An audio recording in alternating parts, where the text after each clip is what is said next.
प्रिया बहू।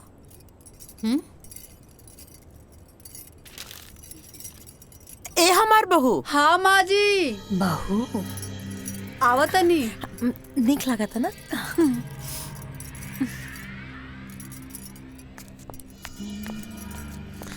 प्रिया पे बहुत अच्छा लगी। हाँ माँ जी। आओ ना हमारा लगे बैठा। हमार चांदनी है बहू। अब देखो प्रिया, तू हमके पहले तो कुछ ना बतौलू तो हमके ढंग से स्वागत करे के भी मौका ना मिलल।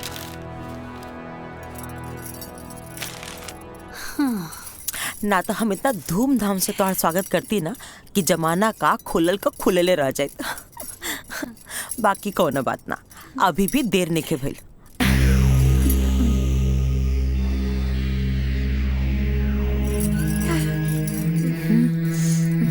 ये हमार खानदानी हारा। तब तक तू एके पढ़ना, धीरे धीरे ना हम तो के घर का गार्जियन भी बनाते।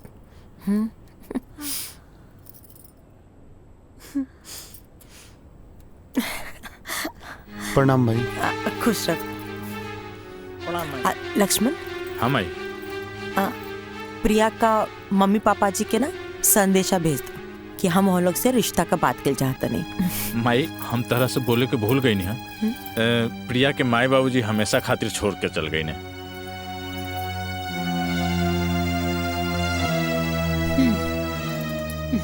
हाँ तो का भेल, हम प्रिया का माई हैं आज से। अरे राम, तो इजा काहे बैठल बड़ा? जाके पंडित जी के बोल दा तहार छोट भाई का ब्याह तय हो गइल बा। ठीक बा माई, हम जाके अभी पंडित जी के बुला के लावतानी। सांची तू हो जा, माई के काम में हाथ बटावा। जी हाँ साची। अरे हमरो के केहू कुछ बताई कि हमरा का करे के बा। हमहू ये घर के दमादे हैं, हमरा का करे के बा। शादी ब्याह के माहौल बा, ज्यादा कूदी ना, चली तैयार हुई। चला चला, एकरा में घबराए के कौन बात बा, चला। राम जी माई, तहरा भी का जरूरत रहे? केहू के भेज के हमरा के बुलवा ले रह तू। कभी कभी ना हमार ममता ई बात का अनुमति ना देवेला। वैसे भी आज हम तो से अनुमति मांगे आइल बानी। अनुमति? वो हमरा से आप ले रहा हैं। माई हमके कुछ समझ में नहीं ख्या रहा बा। आपके हमरा से अनुमति लेवे के जरूरत कब से पड़ गई? जब से हमार बेटा शादी लायक हो गई। हाँ राम, हम तोरा खातिर लड़की देखी जा रहा बनी। तो क्या हमार पसंद पर कोनो एतराज तो नहीं है ना? तू चाहता हमारा संगे चल सकता ना? माई जिंदगी तोहार दिहल है और जिंदगी से जुड़ल जवन भी फैसला बा ओकर हकदार तू हो। हमके तोहार पसंद पे कोनो एतराज नहीं खे हमाई। तो ठीक बा, हम आवतानी। ठीक बा माई।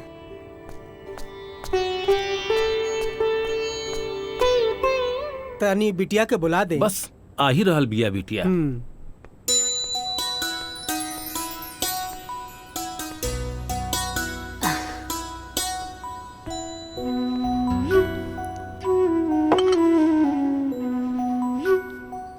ली चाय पी।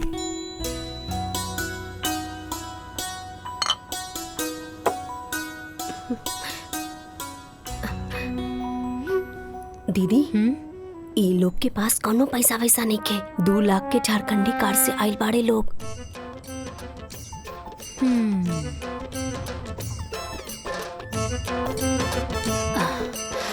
का काम करी नी? हमार नाम शेखर है। नाम ना, काम का करेनी? हमर खुद के बिजनेस बा। अच्छा अच्छा। का बिजनेस बा? मसाला के। मसाला के बिजनेस बा। आप ता रउआ टर्नओवर कितना बा? टर्नओवर बाबूजी बता दो। ई का पूछा था? टर्नओवर कितना बा? हमरा के नहीं मालूम। उठ। ए बुढ़ऊ, कब रखा?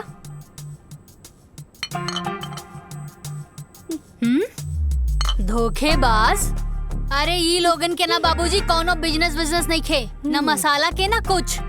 अरे हमके तो लागता कि आटा के चक्की भी ना बा इन लोगन के लगे। ई लोगन के जब टर्नओवर के मतलब नहीं खे पता तो ई लोगन के का मालूम बा। और अभी ले तू लोग बैठल का बाड़ा, उठा उठा। अरे बाबूजी ए! लड्डू ले ली। अरे ए! निकला यहाँ से, निकल बाहर। चला। तू तो बेइज्जतियां करवा देला। चला। अरे बेटी ई का कइलू तू? अरे बाबूजी एक नंबर के फटीचर आदमी बाड़े और के लेके आयल रहे ऐसा रिश्ता। हाँ अरे कामधारी काका। ई कामधारी काका के पास भी ना कोनो ढंग के काम नहीं खे। जैसे वो फटीचर बाड़न ना वैसे ही फटीचर रिश्ता भी लेके आवेलन। अरे साची से बियाह करे खातिर कोनो ऑडी फॉर्च्यूनर बैंक बैलेंस लेके आए तब जाके साची सोची है कि शादी करे के बा कि ना कि ऐसा 5 लाख झारखंडी कार वाला। हाँ।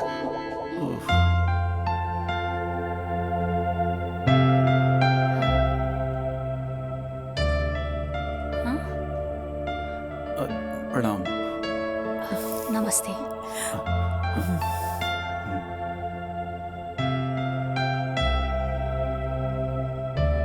काका रवा एकदम सही कहत रानी है। इतना एकदम हमार फोटोकॉपी पिया। हमें ही तेरे रवा के परेशान करत रानी ना, लेकिन देखिए आज का नहीं हमरा के है। हमके लेके पसंद है काका। बताओ बेटा का चाहिए तो के? जौन चीज कहबू ना एगो फोन कॉल पे तोरा सामने आ जाए। जौन गाड़ी कहबू ना हरा लाल पीला सब। पैसा का कोनो कमी नहीं की। तो निश्चिंत होके खर्चा करा। जिंदगी भर खर्चा करबू ना तब वो खत्म ना हो। हम चाहता नहीं कि शादी काल का काले हो जाए। ठीक बा नरेश भाई, काहे कि हमार शादी भी काले भर रहे तो हमार बहू काल आई तो हमके खुशी हुई। शादी के तैयारी इतना जल्दी कैसे हुई? हाँ रवा ओकर चिंता मत करी। अब रवा लोग हमारे को मजबूत रिश्तेदार बनी जा। सारा तैयारी हम खुद कर ले। आप लोग के खाली हो जा खड़ा रहे के पड़ी। लेकिन एगो शर्त बा। जी शर्त का बा? ज्यादा कुछ ना। हम जैसे से कहब तो के खाली वैसे वैसे करत जाए के बा। आज जैसे से तू करत जेबू वैसे वैसे तहार तरक्की हो जाए। फिर जिंदगी भर बैठ के आराम से जीवन का मजा लिया।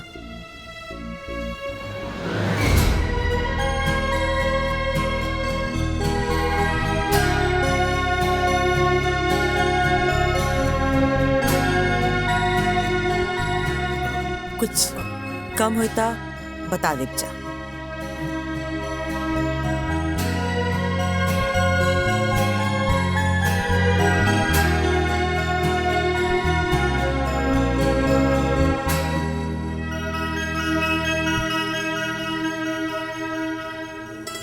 रखला आशीर्वाद है।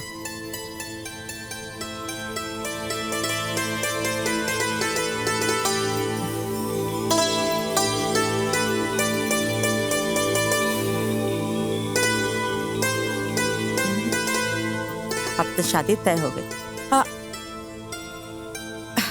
हाई लीजा मिठाई पूरा मोहल्ला में बंटवा दीजिए। ठीक बैठे आज्ञा दीजिए। खुश रहा। चला।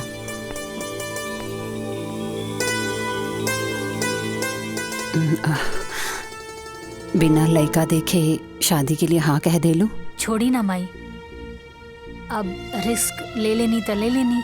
अरे बेटा कल शादी हो जाएगा, घर बस जाएगा, ओकरा बाद देखल जाई कि कौन केकरा के इशारा पे नचावता। अरे बेटी उ देवकी के हम जाने ली। उ बहुत लोभी लालची और स्वार्थी औरत बिया। कौनो बात नहीं खेमाई।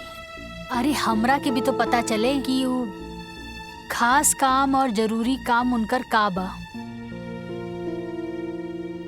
काहे परेशान बड़ा? नहीं कुछ नहीं। माँ का फोन है। हाँ माई प्रणाम। खुश रहो बेटा, बहुत खुश रहो। ई कहत रहने के पैसा मिल गया ना? हाँ माई मिल गई। ठीक बा। अच्छा सुनेगा जरूरी बात, हम ना राम का ब्याह तय कर दिल बानी। का बात करत है? अब भैया तैयार हो गए शादी खातिर? हाँ अब ब्याह काले बाटे तो क्या आवे के बाद जरूर से आज ही है। माई बाकी एजा हमार दोस्त लोगन भी बारे। तो का हो गई सबके ले लिया, अच्छा लागी बाराती करी सब लोग तो। ठीक बा माई, ठीक बा, प्रणाम। हाँ चल खुश रह बेटा। का बोल रही है मम्मी?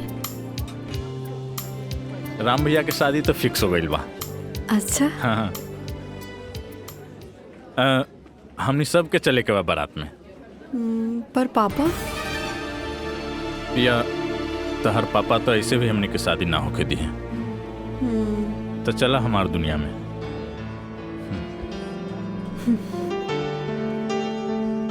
सोच ल जाइब तो फिर आइब ना। कोनो बात नहीं खे, जे होके हम देख ले। पक्का? पक्का। का जीजा जी, राम भैया कहाँ पड़े? अरे होइए कहीं हैं? आ तू सुनते सुनते पहुंच गए यहाँ तक। हैं? राम राम छिया छिया। कोची राम राम मतलब साफा एकदम हाया शर्म सब घोर के एकदम पी गई बड़ा। ससुराल में आके अब बिना काम के ससुराल में खाता शर्म नहीं के आवत। आ तू तो बड़का पहाड़ तोड़ता ना। अरे तो हमें जाके नौकर नहीं, हम काम करे नहीं। देखत नहीं खी कि दिन भर कितना काम करता हैं? साथ में राम के दोस्तों हैं। ई कमाल शरीर है, फूल के गुब्बारा हो गई बड़ा। अरे मर्दाना शक्ति जगावा, आए एजा से औरत के लेके निकला ठंडे ठंडे। बात कर तड़ा, देख अभी देख नाश्ता आई गर्मा गर्म। ये लेके आई, ये लेके आई। अरे हमर मेहरारू लेके आई। अच्छा। बैठा चुपचाप। ऐसन बात बा, मतलब दीदी तोरे खातिर नाश्ता बनावे गइल बाड़ी। हाँ हम देखत बानी। हाँ तो देख ली। देख ले। आ गई ले राम भैया। मटरू। हाँ बैठा बैठा। सामे से ढूंढा तानी कहाँ बाड़ा तू? इनका के जरा सा समझावा। ई सब काम धाम छोड़ के इस ससुराल में पड़ल बाड़े, यही जा खात बाड़े, यही जा पियत बाड़े, शर्म वरम सब खत्म हो तू गए। तो पहाड़ तोड़ता। काहे जिया जी के परेशान करत ताड़ा मटरू? छोड़ दी। ठीक देखा आ गई, देखा नाश्ता आ गई। खींचा तू बैठा बैठा बैठा बैठा। अभी तो कहत रहला हमार डर से खाना बनावे नाश्ता बनावे। दीदिया कहाँ कुछ कहत रहनी, कहाँ कुछ कहत रहनी। वाह भाई वाह वाह, हे भगवान हे भगवान। नाश्ता लो, नाश्ता करो। भैया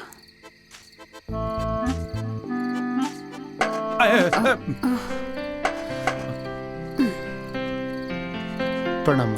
खुश रह।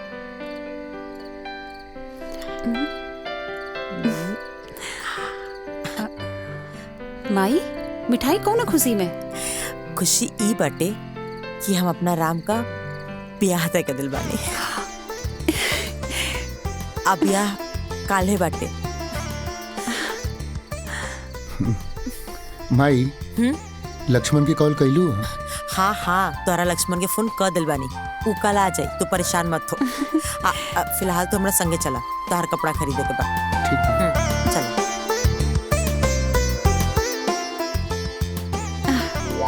हाँ खाए में तो तेज बढ़ले बड़ा, लपेट ला। ए दीदिया इनकरा के चुप करा रहे, बिना मतलब के न काम के न काज के। ज्यादा मत बोली, मिठाई खाई। ब्याह तय हो गई, हमरा के केहू कुछ बतेबे न कैल। कबो कबो तो संदेह होला कि हमहू ई घर के दमादे न हैं कि कुछ और हैं। बतावा, अभी कुछ कामो न कैनी है, आ कल ब्याह बा, न कपड़ा सिलवनी आ न कुछ खरीदारी करनी। समय कहाँ बा? वाह वाह वाह। जेकरा लगे ई घर में खाली समय ही समय बा, ऊ कहता कि हमरा लगे समय ही नहीं खे। है ना? अरे अपने ब्याह वाला कपड़ा लता पहन के चल चलिए बराती। अच्छा और का? ठीक है बा। हाँ अरे चुपचाप चली ना यहाँ से। जा जा निकल जा। धीरे बोला तो गलवा के नस फट जाए। हाँ चला निकला। अरे मिश्री मलाई खैला और कैला तन बुलंद, अब खैया शकरकंद।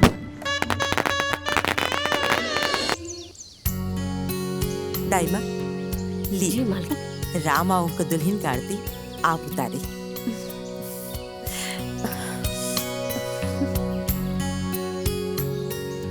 घर में नया बहू के आरती एगो नौकरानी करी का? इन नौकरानी ना हमार दाई माँ बड़ी। दाई माँ मतलब नौकरानी ही होला ना? दाई माँ का करबो दुल्हन, राम इतना ना दाइमा दाइमा के उनके प्यार करने की। अच्छा छोड़ा जायदा, कोनो बात नहीं। तू आवा कलश की लात मार के भीतर आ जा।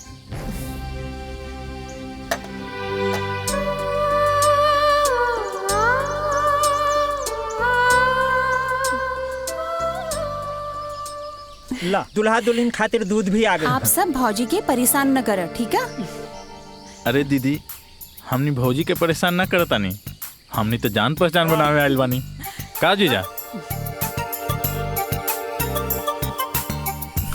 माई माई माई। अरे काहे परेशान करता सन? चल जा सन, आजो का आराम कर दसन। जा पार्टी कर सन। हाँ, शुभ काम में देरी कैसन? पार्टी मनावला ढेर दिन हो गइल बा। चला। हाँ, रवा के तो यही सब में मन लागत। हाँ, चलो चलो चलो चलो चलो पार्टी मनावे। चला। दुल्हन, हाइला दुल्हन, तहार मुंह दिखाई।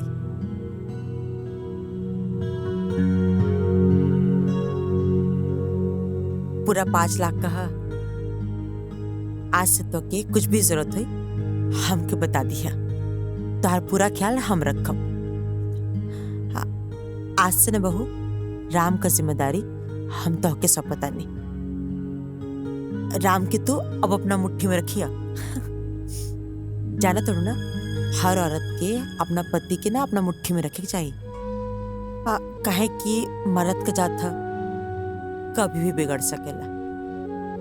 और एगो दूसर बात, जबले हमार काम ना हो जाए तबले तो के राम से दूरी बना के रखे पड़ी, ठीक बा ना? आज जब तक राम तहार सारा बात ना माने लागे और तू जैसन कहा उसने ना करे लागे, तब तक हमार बात याद रखिए, ठीक बा ना? आज जैसे समय आई हम तो एक काम बता दे, तू बस वो छोटा सा काम कर दिया, फिर तार जिंदगी आजाद हो जाए, फिर आराम से अपन जिंदगी एंजॉय करत रही है। जी सासू माँ, हम समझ गई नी। रउआ जैसन कहब हम वैसे नहीं करब। शाबाश, चलो ठीक बा, अब तू आराम कर।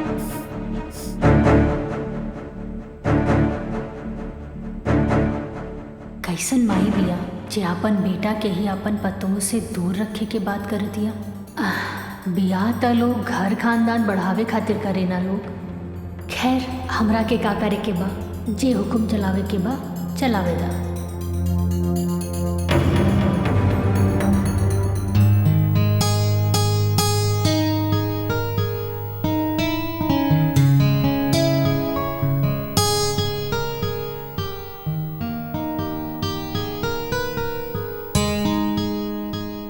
माई के पसंद के माने के पड़ी। ऐसा लगा था कि आसमान से चांद उतर के हमरा सामने आके बैठ गइल बा। अखिया खोलबू, कुछ बोलबू, या पूरा रात अखिया बंद करके ही बिता देबू? अखियाँ एक शर्त पे ही खोलब। का शर्त बा? पहले रउआ हमरा के वचन दी। ठीक बा, हम वचन देता नहीं। कहा ना जी कि सब कुछ इतना जल्दी भइल कि हम एक दूसरे के ठीक से जान पहचान भी ना पाऊनी। बस हमके थोड़ा समय चाहिए ताकि हम रउआ की अच्छे से समझ सकी और एक दूसरे के जान सकी। ठीक। हाँ?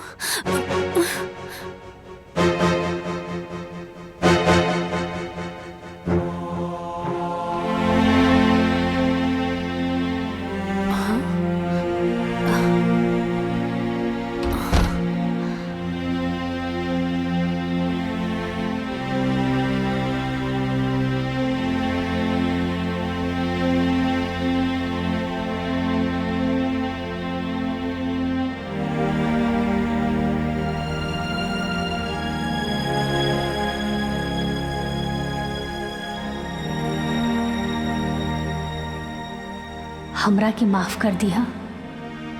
थैंक यू भगवान जी।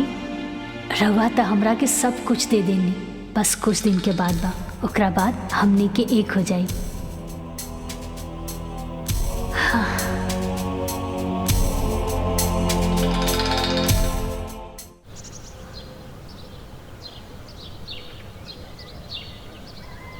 लड़की देखी जा रहल बनी तो क्या हमार पसंद पर कोनो एतराज तो नहीं है ना? तू चाहता हमारा संगे चल सकत अड़ा। माई जिंदगी तोहार दिहल हा और ई जिंदगी से जुड़ल जवन भी फैसला बा ओकर हकदार तू हो। हमके तोहार पसंद पे कोनो एतराज नहीं खे हमाई। तो ठीक बा, हम आवतानी। ठीक बा माई।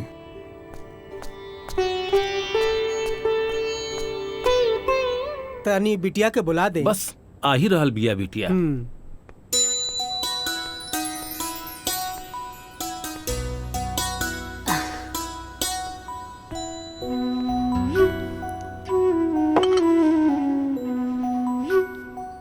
ली चाय पी।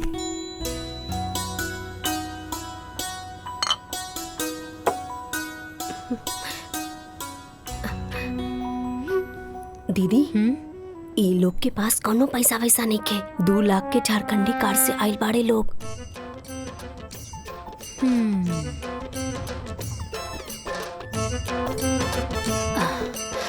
का काम करेनी? हमार नाम शेखर है। नाम ना, काम का करेनी? हमर खुद के बिजनेस बा। अच्छा अच्छा का बिजनेस बा? मसाला के। मसाला के बिजनेस बा। आप रउआ टर्नओवर कितना बा? टर्नओवर बाबूजी बता दो। ई का पूछा था? टर्नओवर कितना बा? हमरा के नहीं मालूम। उठ। ए बुढ़ऊ, कब रखा?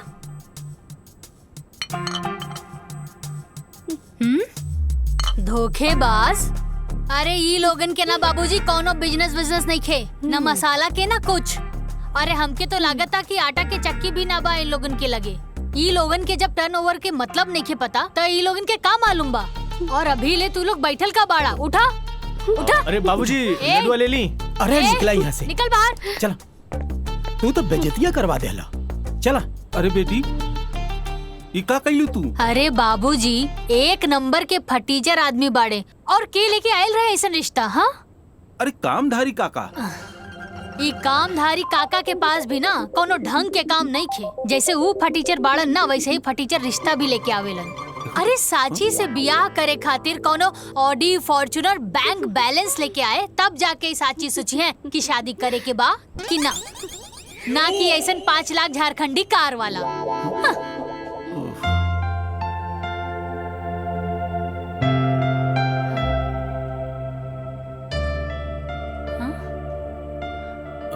प्रणाम।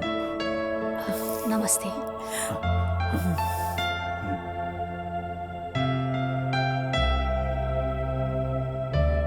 काका रवा एकदम सही कहत रानी है। इतना एकदम हमार फोटोकॉपी पिया। हमें इतने रवा परेशान करत रानी ना, लेकिन देखिए आज का नहीं हमरा के है।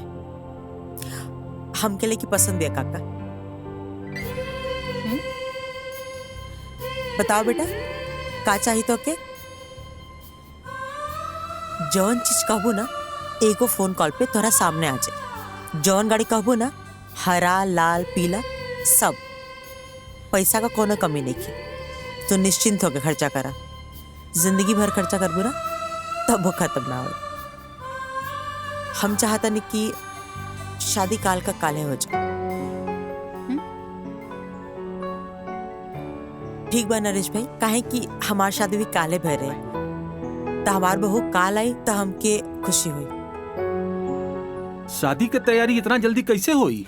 हाँ रवा ओकर चिंता मत करी। अब रवा लोग हमारे को मजबूत रिश्तेदार बनी जा। सारा तैयारी हम खुद कर ले। आप लोग के खाली हो जा खड़ा रहे पड़ी। लेकिन एगो शर्त बा। जी? शर्त का बा? ज्यादा कुछ ना। हम जैसे से कहब तो के खाली वैसे वैसे करत जाए के बा। आज जैसे से तू करत जेबू वैसे वैसे तोहार तरक्की हो जाए।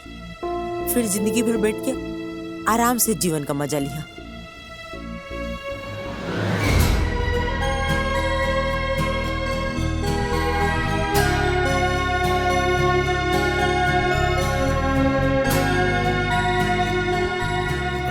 कुछ कम होता बता दे जा।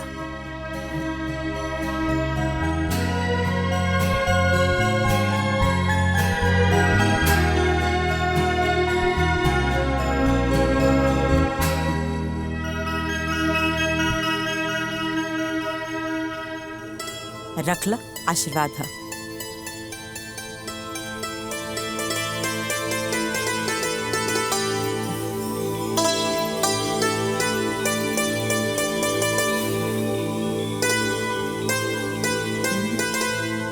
अब तो शादी तय हो गई। हाई लीजा मिठाई, पूरा मोहल्ला में बंटवा दीजिए। ठीक बैठे, आज्ञा दीजिए। खुश रहा। चला।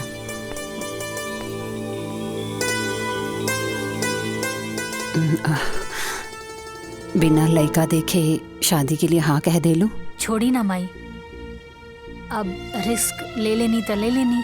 अरे बेटा, कल शादी हो जाएगा, घर बस जाएगा, ओकरा बाद देखल जाई कि कौन केकरा के इशारा पे नचावता। अरे बेटी, उ देवकी के हम जाने ली। उ बहुत लोभी, लालची और स्वार्थी औरत बिया। कौनो बात नहीं खे माई। अरे हमरा के भी तो पता चले कि वो खास काम और जरूरी काम उनकर का बा। काहे परेशान बड़ा? नहीं नहीं, कुछ नहीं। माँ का फोन है। हाँ माई, प्रणाम। खुश रहो बेटा, बहुत खुश रहो। ई कहत रहने के पैसा मिल गया ना? हाँ माई, मिल गई। ठीक बा। अच्छा सुने का जरूरी बात, हम ना राम का ब्याह तय कर दिल बानी। का बात करत रहे? अब भैया तैयार हो गए शादी खातिर? हाँ, अब ब्याह काले बाटे तो क्या आवे के बाद जरूर से आज ही है। माई, बाकी एजा हमार दोस्त लोगन भी बारे। तो का हो गई, सबके ले लिया। अच्छा लगी, बाराती करी सब लोग। ठीक बा माई, ठीक बा, प्रणाम। हाँ चल, खुश रह बेटा। का बोल रही है मम्मी? राम भैया की शादी तो फिक्स हो गई बा। अच्छा। हाँ। हमनी सब के चले के बा बारात में। पर पापा? या तो हर पापा तो ऐसे भी हमने की शादी ना होके दी है। तो चला हमार दुनिया में।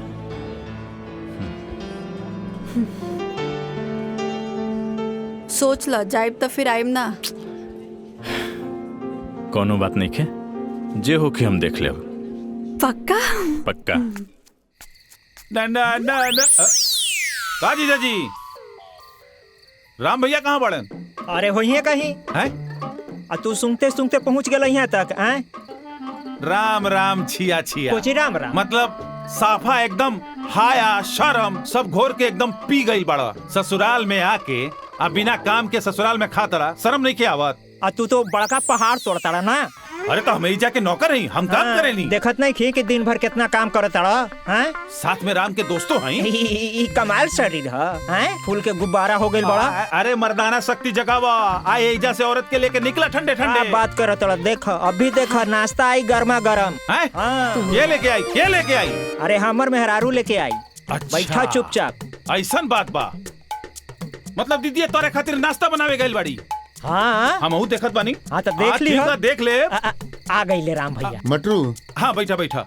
सामे से ढूंढा तानी, कहाँ बड़ा तू? इनका के जरा सा समझावा। ई सब काम धाम छोड़ के ए ससुराल में पड़ल बड़े, यही जा खात बड़े, यही जा पियत बड़े, शर्म वरम सब खत्म हो तू तो पहाड़ तोड़ता रहा। काहे जिया जी के परेशान करत ताड़ा मटरू? छोड़ दी। ठीक देखा आ गई, देखा नाश्ता आ गई। खींचा तू। बैठा बैठा बैठा बैठा। अब ही तो कहत रहला हमार डर से खाना बनावे, नाश्ता बनावे। दीदिया कहाँ कुछ कहत रहनी, कहाँ कुछ कहत रहनी। वाह भाई वाह वाह, हे भगवान हे भगवान। नाश्ता लो, नाश्ता करो। भैया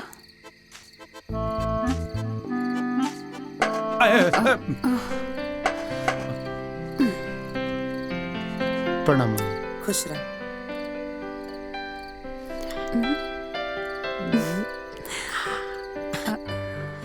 माई, मिठाई कौन खुशी में? खुशी ई बाटे कि हम अपना राम का ब्याह तय कर दिल बानी। अब ब्याह काले बाटे।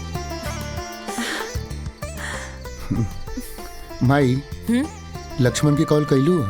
हाँ हाँ, तोरा लक्ष्मण के फोन कर दिल बानी। उ कल आ जाए, तू परेशान मत हो। फिलहाल तो हमरा संगे चला, तोहर कपड़ा खरीदे के बाद। चला।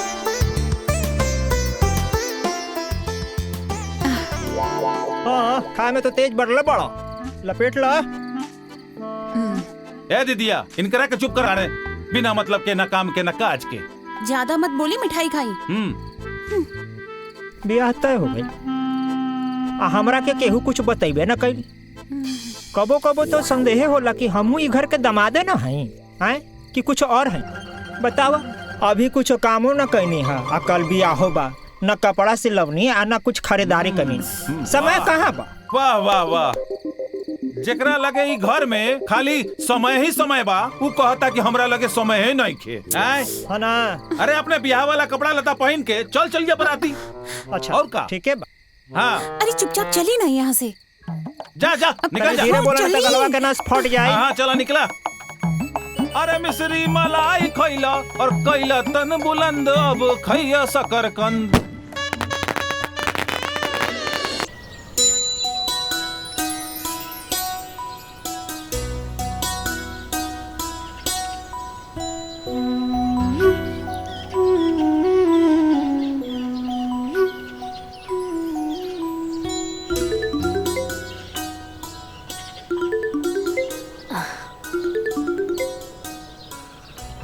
माई प्रणाम। खुश रहा बेटा, बहुत दिन हो गए तोरा से बात कैले। कैसन बाड़ू माई? हम एकदम ठीक बानी बेटिया, तू बतावा। हाँ हाँ सब ठीक बा, हम हो ठीक बानी। और सांची तोहर सास कैसन बिया? माई सासू माँ तो बड़ा रहस्यमय बाड़ी, का कहेली का सोचेली वो खुदे समझेली। सुन बेटिया, हम तोरा के पहले भी बतैले रहनी, नजर रखियो ओकरा पर, बहुत खतरनाक बिया उ। अच्छा ये सब छोड़ा माई, ये बतावा कि बाबूजी कैसन बाड़े? ठीक बा बेटा। पूछत रहले कि सांची के फोन आयल कि ना? ठीक बा माई, अब हम फोन रखा तानी, बाद में बात हुई। ठीक बा? ठीक बा।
बेटा जी,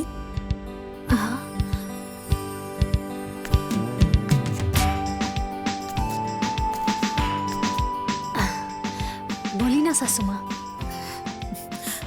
धन देख के ऊपरे ताकत रहबो का? माई बाबूजी संस्कार निखर सिखौले। सॉरी।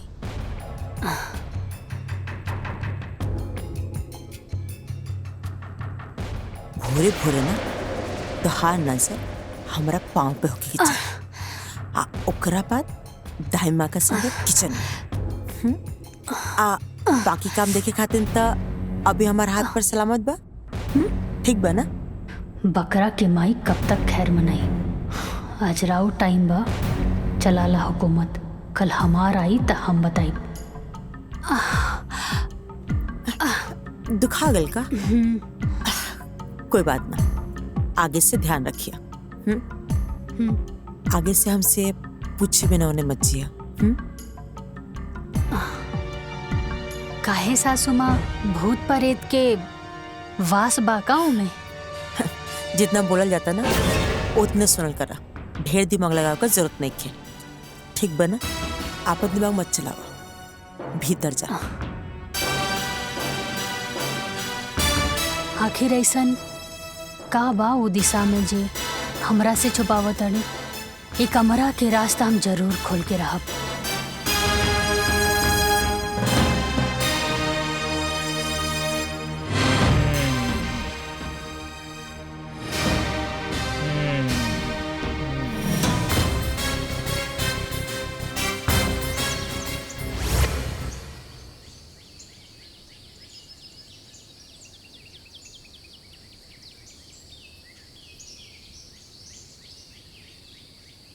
भौजी तने एक मिनट हाँ बोली ना पाहुन, का बात बा? बैठे अब बैठे बैठी ना रहुआ। तब कहीं भौजी का हाल चाल बा?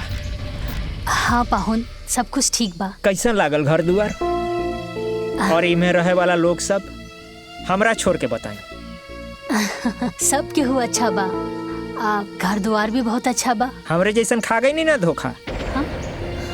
एहिजा के लोगन के चेहरा गोर बा, बाकी दिल काला। हमरा दिल बिल्कुल साफ बा, गोर बा। रउआ सोचत हो खब कि काला कलोटा सुखड़ा आदमी के कि मंदाकिनी कैसे मिल गई, लंगूर के अंगूर कैसे भेटा गई? हाँ? कैसे बैठा गई? मोहब्बत भौजी। हाँ। मोहब्बत में आंधर हो गई रहनी है। वही मोहब्बत के चक्कर में ओकरा से बियाह कर बैठनी। ओकरा माई के चक्कर में ओकर माई के मीठी मीठी बात में मुहा के घर जमाई बने खातिर तैयार हो गई नी भौजी। हमरा का मालूम रहे कि घर जमाई के साथ साथ ये जेल खाना के भी मुंह देखे पड़ी। ये अच्छा खासा चलता फिरता आदमी जेल खाना में बंद हो गई। अभी जेल से कैसे मुक्ति मिली है भौजी, कुछ समझ में नहीं खे आवत। पाहुन रहुआ चिंता मत करी, सब कुछ ठीक हो जाई। ए जी कहाँ बानी? अब का होल तहरा के? सुनी रवा देख ली, हम अपन काम निपटा के आवत आनी। ठीक बा भौजी।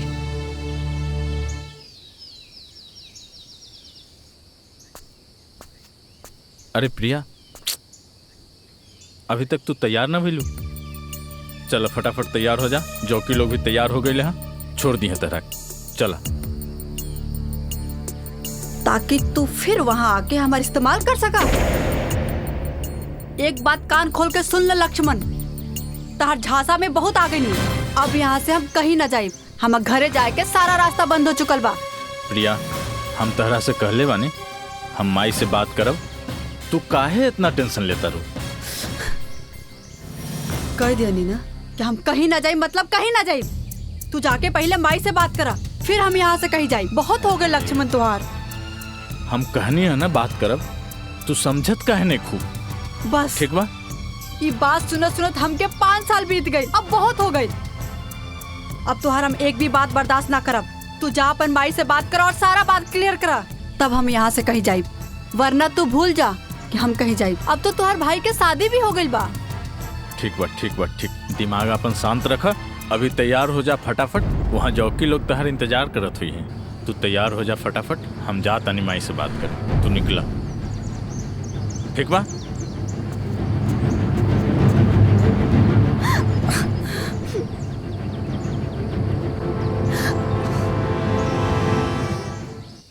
ई मटरुआ त दिन पर दिन लापरवाह भइल जाता। अभी ले खाना लेवे ना आइल। राम के खाई में देरी होता।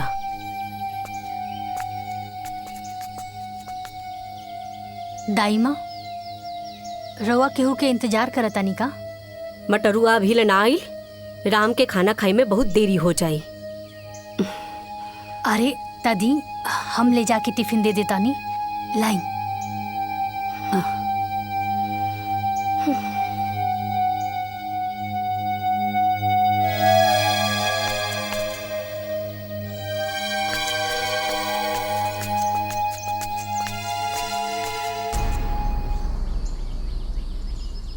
बेटा जी, पति पर प्यार उमड़े लगल बा का? सासू माँ, रवे तो कहले रानी ना कि अपना पति के मुट्ठी में करे के बा। बस ये सब उहे के प्रयास बा। शाबाश, ई भइल ना बात। कहा तो का चाहिए? हमके तो बस राउर आज्ञा चाहिए। ठीक बाटे, आज से राम का टिफिन तू ही लेके जेबू।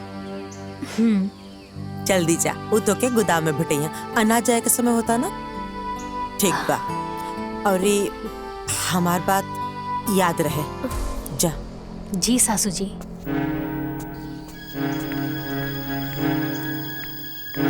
एक बार बस हमार सासू माँ जी के काम खत्म हो जाए, ओकरा बाद हमके हमार पति से मिले खातिर केहू ना रोक सकेला।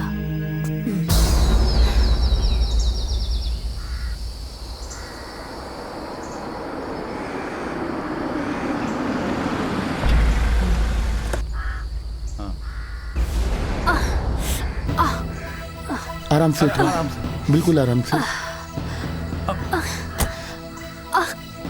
रुका। हम डॉक्टर के बुलावता नहीं। चलिए।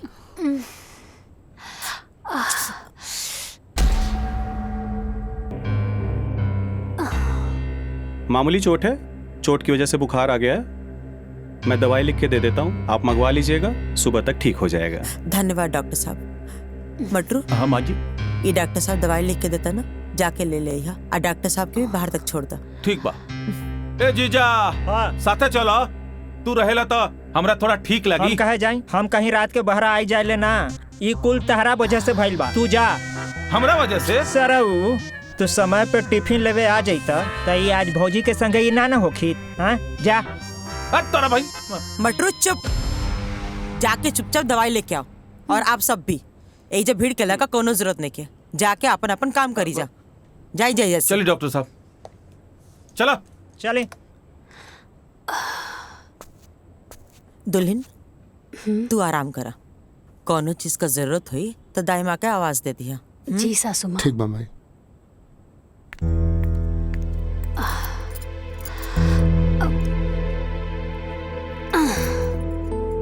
अरे रहे दी ना रहुआ, हमके कम्बल दे दी।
सांची, सोई दी ना। अरे उठा उठा के वो गेट पीट रहा बा। अरे बाप रे बाप, दाई माँ, अरे ये जल्दी से हटाई, अगर देख ली ना तो सब गड़बड़ हो जाई। हटाई हटाई, जल्दी करी ना।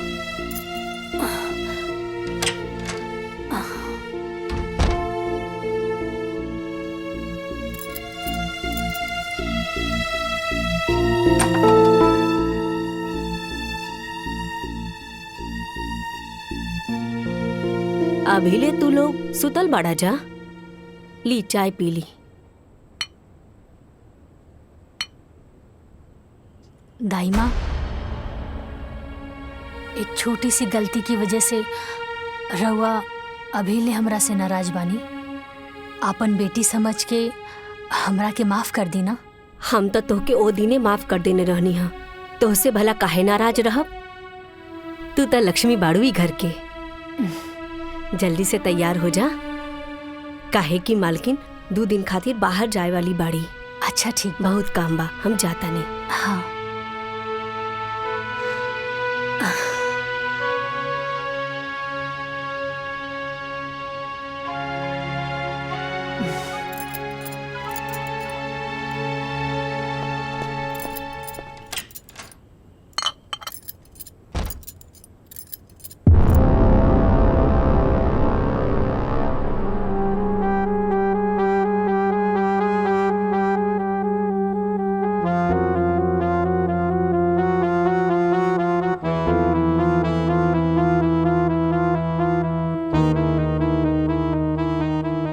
चमक धमक के बीच में ई जंग लगल ताला, कहीं कमरा में कोनो राज तो दफन नहीं खे।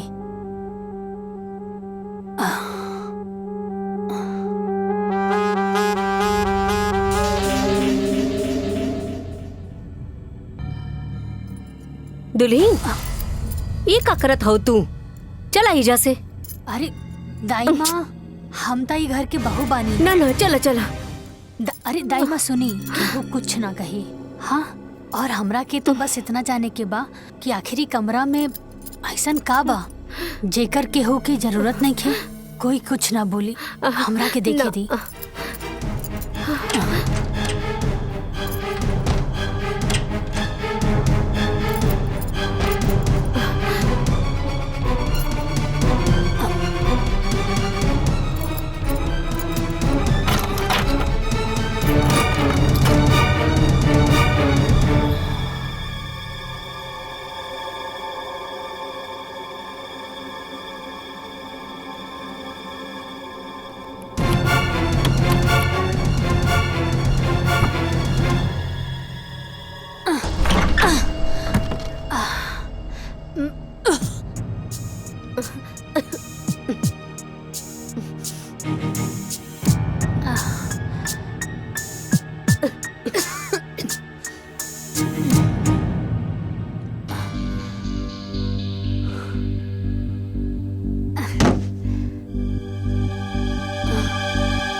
दाई माँ,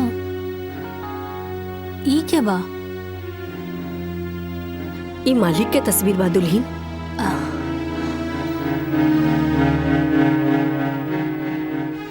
घर के मालिक और ऐसन जगह पर? अरे जब घर के मालिक के उचित स्थान नहीं के मिलल तब बाकी लोगन के हालत तो बड़ा गड़बड़ हुई ना दाई माँ। हम मालिक के उचित स्थान जरूर दें। ना ना दुल्हीन ना।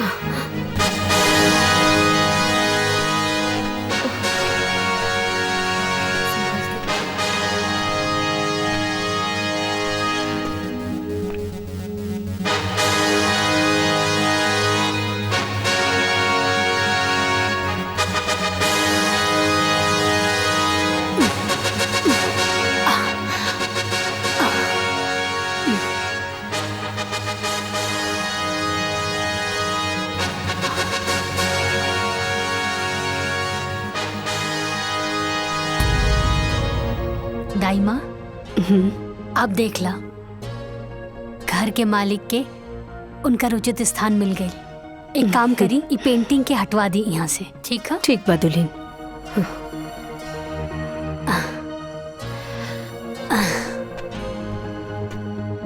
बाबूजी की फोटो वो कबाड़ खाने में, लेकिन काहे?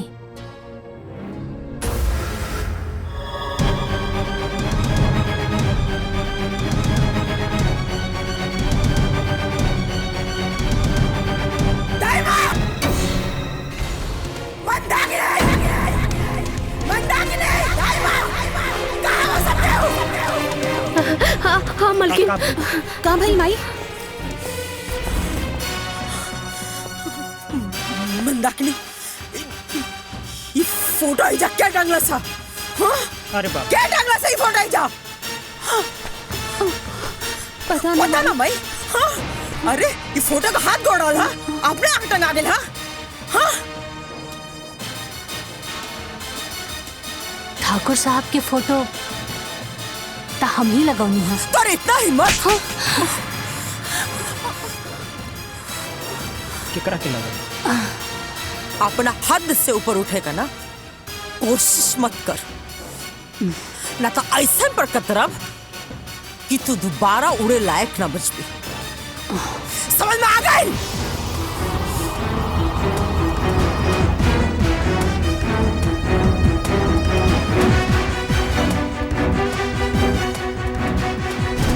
का भइल माई?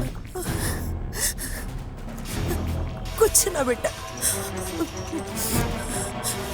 वो साची ना तोहर बाबूजी का फोटो लगौले बारी।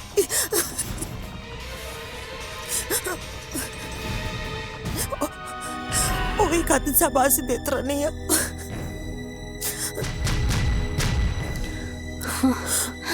चुप हो जा माई, मत रो माई। माई हम ओके कैसे समझाई कि आज ले उनकर फोटो इजा काहे ना लगौन। अरे हमके तो यकीन ना होला कि वो नहीं कौन। मत रो माई। बाकी कोनो बात ना, अगर दुल्हन फोटो लगाइए दिले बाड़ी तो ये दुल्हन ओ पाएगो मालो टांग दो।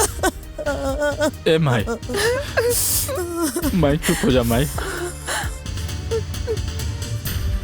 अब जब बाबूजी के प्यार हमनी के किस्मत में लिखले नहीं खे तो कोई भी कुछ का कर सकेला माई।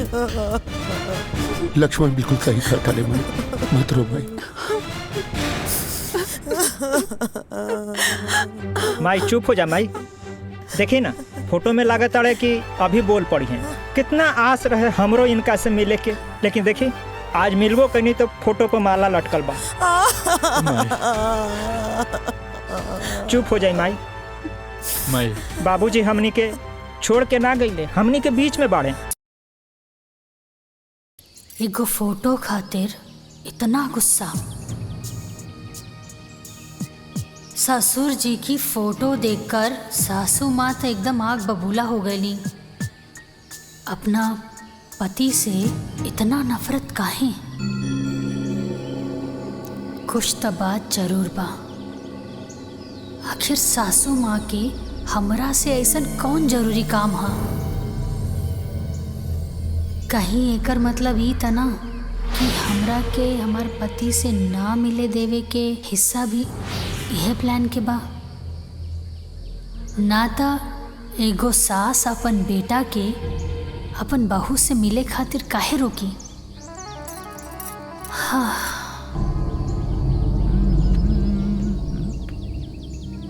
भाभी, भाभी, भाभी। अरे देवर जी आई। का भाभी, भैया की याद आवता का? ना ना देवर जी, ऐसा कोनो बात नहीं खे। तो फिर इतना स्ट्रेस में तो पहले कबो ना दिखात रहने। का बात बा, तबीयत ठीक बा ना तोहार? हाँ देवर जी, तबीयत ठीक बा। कहाँ बानी? जाई, राउर फ्रेंड बुला रहल बिया। जी आवत।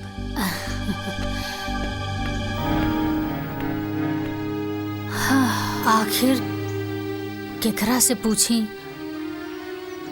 जे हमरा के सच बतावे। दाई माँ। हाँ दुल्हन, एक कप चाय मिली का? हाँ हाँ, अभी हम लेके आवतानी। हम गार्डन में बानी, ओइजा लेके आ जाइए। ठीक बा, हम ओही जे लेके आ जाई।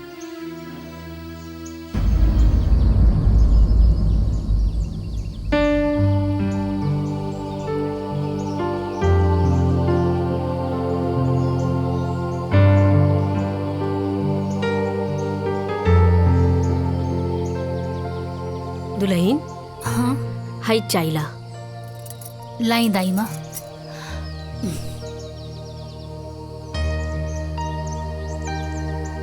दाई माँ, का दुल्हन? अगर रवा से हम कुछ पूछब त रवा बुरा तो ना नु मानब? ऐसन काहे कहत हो? पूछा। दाई माँ, रवा ई हवेली में कितने साल से काम करत बाड़ू? जब से राम के जन्म भई तब से हवेली में हम बानी। हाँ। अच्छा दाई माँ, एक बात बताई, ये ससुर जी की फोटो देख के सासू माँ इतना गुस्सा में काहे आ गई? एकरो जिम्मेवार हम ही बानी दुल्हन। छोड़ा ना, जायदा उनकर दा आदते बा बोले के। अरे दाई माँ सुनीता, एक तरफ बहू भी बोला तानी और दूसरी तरफ बात भी छुपा रहल बानी। और हुआ जिम्मेदार कैसन मानी? का बताई दुल्हन, राम जब 5 साल के रहने तबे मालकिन के स्वर्गवास हो गई और मालकिन की याद में ठाकुर साहब दिन रात नशा में ही रहे लगने। तब ठाकुर साहब से हम ही जीत गईनी कि हमर गांव में एगो हमर सहेली बा ओकरा से बियाह कर ली और ठाकुर साहब भी बात खातिर तैयार भी हो गईलन। और एक दिन देवकी, एक बात हम था कि यही में क्लियर कर देता नहीं कि हमरा से कबो संतान के तू उम्मीद मत रखिया। काहे के हमनी लगे एक संतान बा जेकरा पर तहार पूरा अधिकार रही, ताकि कबो भी हम संतान का कमी ना होके दे। ताकि हमारा बात से कोई एतराज तो नहीं है? ठीक बा।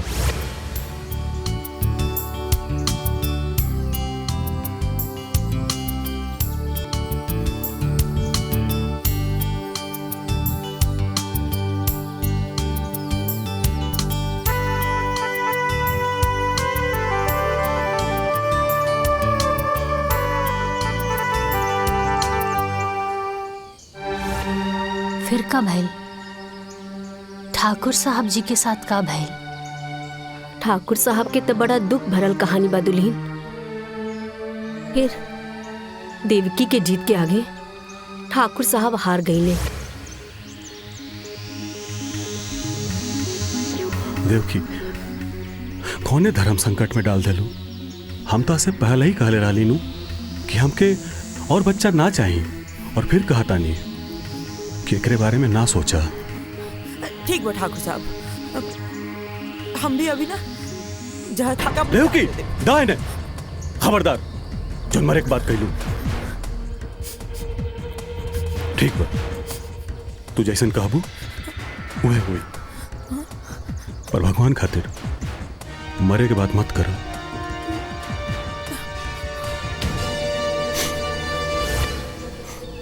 और कुछ महीना बाद देवकी अपना कोख से 2 बच्चन के जन्म दिहली, एगो लइका और एगो लइकी।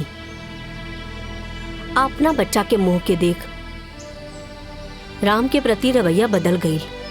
ठाकुर साहब भी देख के बहुत दुखी भइले और हमरा से एक ही बात कहले कि गीता, हम ई बियाह कइके बहुत बड़ा गलती कर देनी, लेकिन कोनो बात ना बा, हम ई गलती के अपना जीते जी सुधारब और एक दिन वकील के बुला लेने।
उर्वा काका ले रनिया, हाँ सौतेली ना,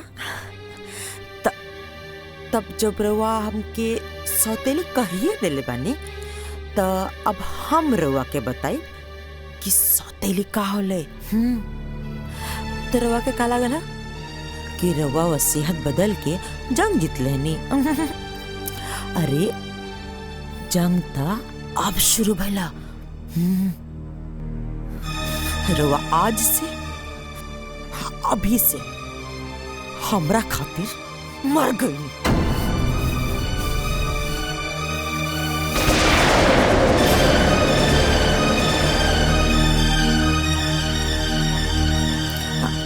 रवा के का लागल ई जो एक्सीडेंट भइल ह वो इत्तेफाक रहल आहा वो हम करवले रहनिया।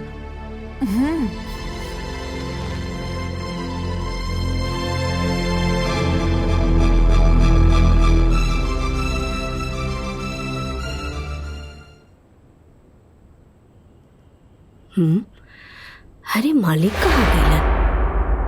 हाँ? हाँ?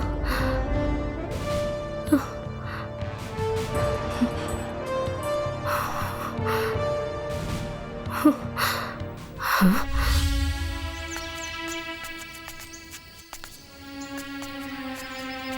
ओकरा बाद ठाकुर साहब कहाँ गईनी? ठाकुर साहब के का भइल हमनी के कुछो पता न चलल। बहुत लोग तो इहो कहेला कि देवकी ओकरा के मरवा देले। अगर हमके पता होखे कि हमार सहेली अंदर से ऐसन बिया था तो हम शादी करवैती ही ना। हमके अपना सहेली माने के बजाय एगो नौकरानी मानतिया। ई सबके तो जिम्मेदार हम ही हई। रउआ से कौनो गलती ना भइल बा। रउआ तो बस आपन फर्ज निभानी है। का दाई माँ तोरा लगे कुछ काम नहीं खेका?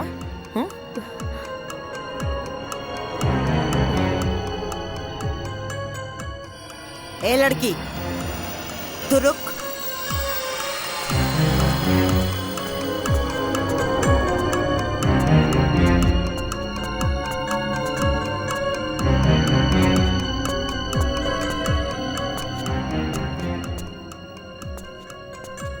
बेटा जी इसन कौन विशेष मीटिंग चलत रहा कि सुबह से साँझ हो गई?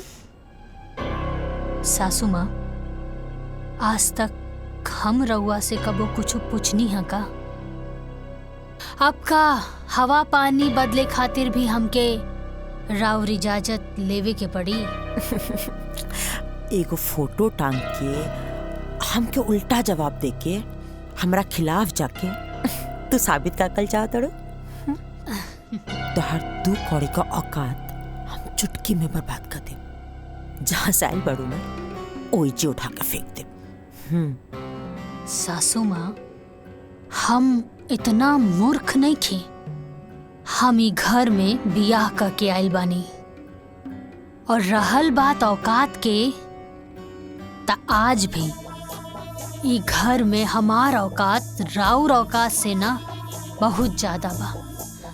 काहे कि ई पूरा घर के मालिक हमार पति बाड़े।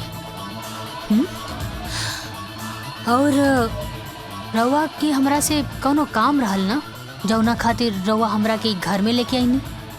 हमरा के सब पता चल गइल बा। रउआ के हमार सिग्नेचर चाहत रहे ना और हमार पति के अंगूठा। यही खातिर रउआ हमार पति के मूर्ख बना के रखनी और अपन बेटा के शहर भेज के पढ़ौनी लिखौनी। पता चल गई। ज्यादातर हम वो जहरीली नागिन नहीं जेके एक बार डसले पे नहीं तो उठ के पानी भी ना मांगेला। सासू माँ नागिन प्रजाति के तर रउआ पार कर देनी ए में कौनो शक नहीं खे। लेकिन रउआ नागिन ना, रउआ बानी आस्तीन के सांप जे पालेला उहे के रउआ डसेनी। रउआ शायद ही भूल गईनी कि जौन हवा पानी में रउआ पलपोस के आयल बानी उहे हवा पानी में हमहू पलपोस के आयल बानी। यही से अगर रउआ नागिन बानी तो हम बानी सपेरा और हम हर वो नागिन के फन कुचले के हुनर अच्छे से जानी ले।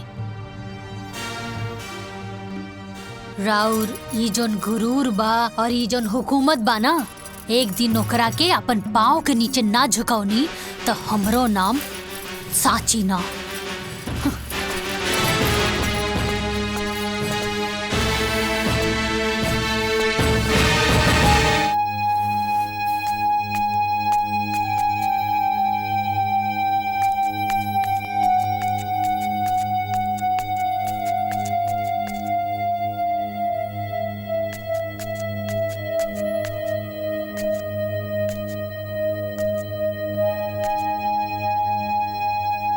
भौजी सुनी ना, 1 मिनट सुनी ना।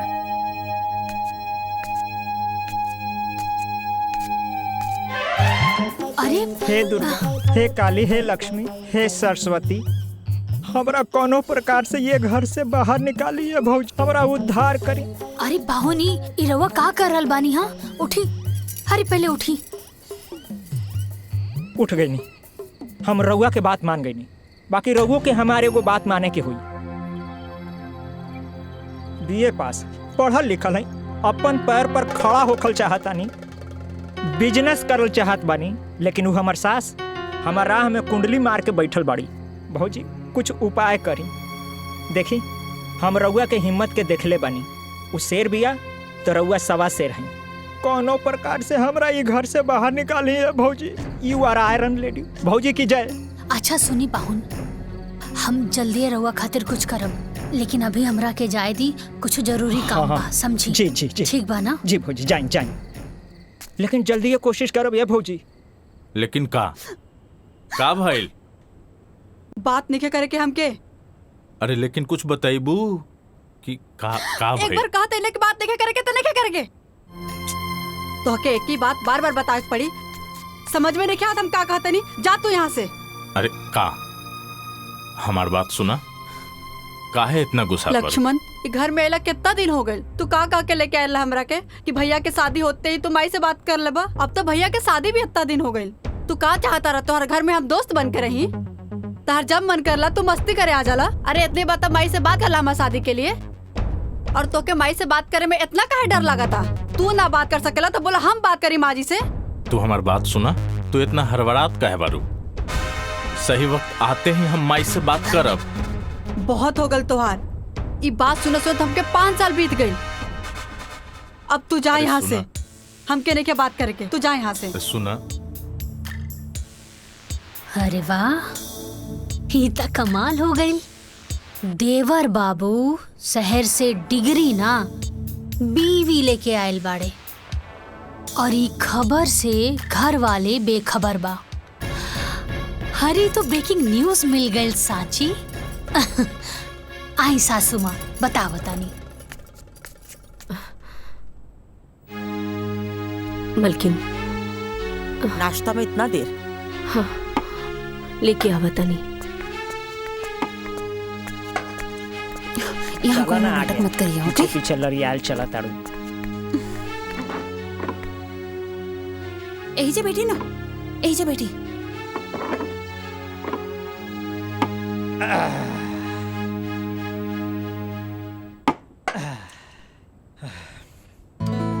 भूख लागल बा। हटी। प्रणाम माई, माई बहुत भूख लागल बा, खाना दा ना। दाई माँ हमरो लावा। दाई माँ रोटी दा। आज कुछ चटपटा नहीं खे बनल बा का? आए का मेहमान जी, कुछ खुशखबरी आवे वाला बा का? जौन चटर पटर खाए के मन करता। सारा तहरा से मुँहे लगावल बेकार बा। हाँ ठीक कहला।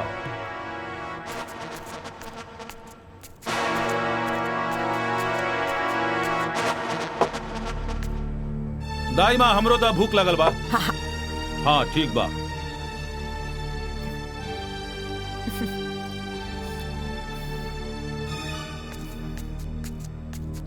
रवा उठी, ऊपर बैठ के खाना खाई। पर हम तो बचपन से ऐसा ही खाता रहल बानी। अरे 10 साल पहले तो शादीशुदा भी ना रहनी ना। माई के राज में रवा नीचे बैठ के खाना खावत रहनी है, अब बीवी के राज में रवा ऊपर बैठ के खाना खाई। आई ठीक बा, जा जा।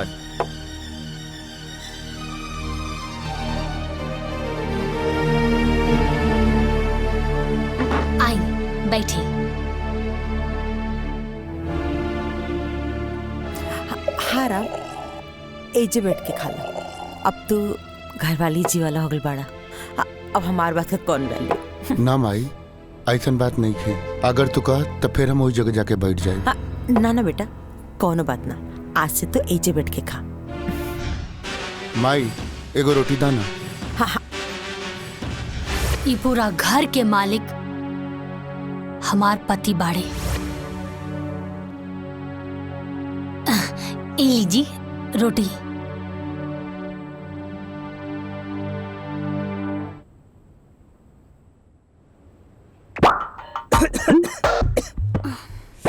कितना तीखा बा ई सब्जी।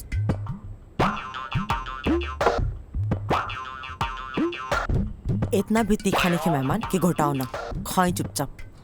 तोहरा से चुपचाप न बैठल जाला का, चुपचाप खाई ना।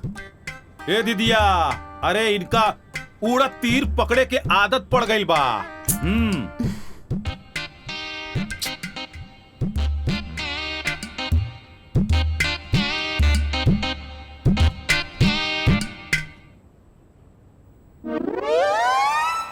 देवर जी, प्रिया राउर सिर्फ फ्रेंड ही बिया या फ्रेंड से कुछ ऊपर? अरे हमार कहे के मतलब है कि फ्रेंड ही बिया तब तो ठीक बा, काहे से कि अब राउर उम्र भी हो गल बा बिया करे खातिर। ता हमनी के गांव में लड़की ढूंढल जाए का, काहे से कि हमार गांव में ना बहुत सुंदर सुंदर लड़की बिया। का सासू माँ? बहू तो के लक्ष्मण का चिंता करेगा कोनो जरूरत नहीं है, अभी होकर माई जिंदा भी है। हम आप सबसे कुछ कहल चाहता नहीं। हम और लक्ष्मण 3-4 साल से लिविंग रिलेशन में बानी जा, तो आपके कोई और लड़की ढूंढने की जरूरत नहीं है। हाँ माई, प्रिया सही कह रही बिया।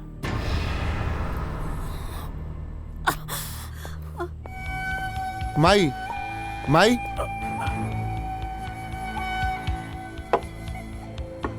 लक्ष्मण लक्ष्मण, जा जाके माई से तू माफी मांगा। भैया तू हो चला ना। ना हम न जाए, तू जाके माफी मांगा। ठीक।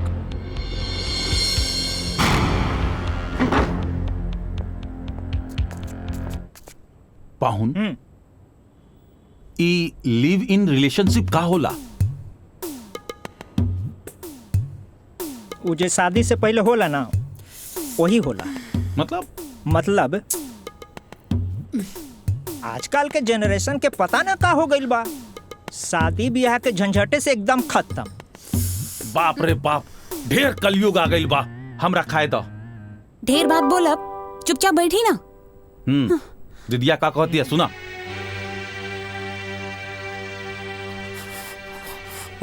पानी सर से ऊपर जाए लागल बटे, अब जल्दी कुछ ना कुछ करेगा पड़ी।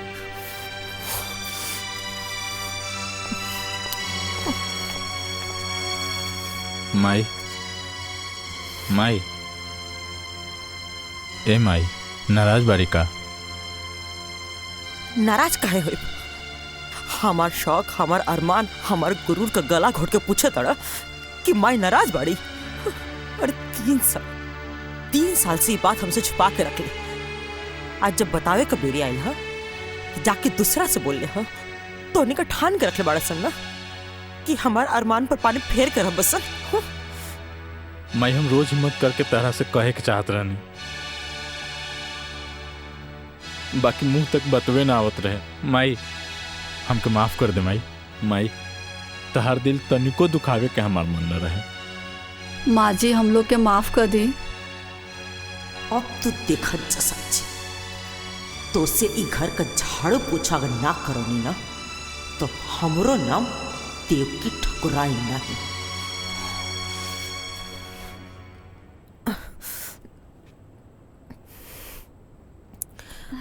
प्रिया तो हमके शुरू से पसंद रही बुद्धू।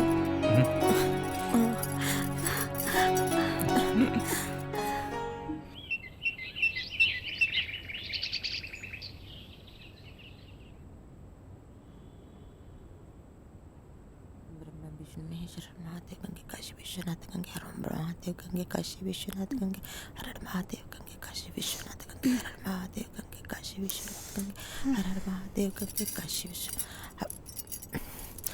दाइमा जी मालकिन। पूजा का थाली पूरा घर में दिखा दे।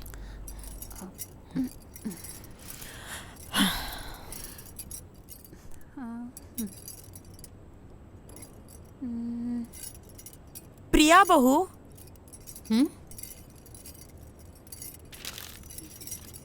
ए हमार बहू। हाँ माँ जी। बहू आवत नहीं निक लगा था ना।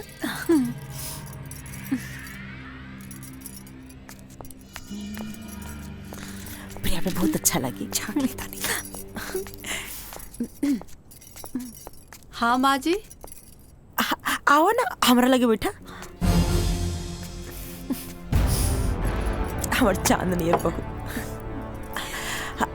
अब देख प्रिया, तू हमके पहले तो कुछ ना बतौलू तो हमके ढंग से स्वागत करे के भी मौका ना मिलल।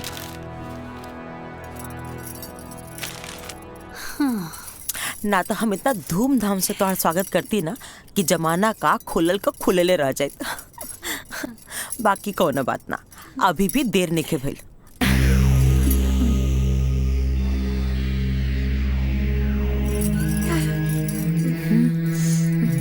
ये हमार खानदानी हारा।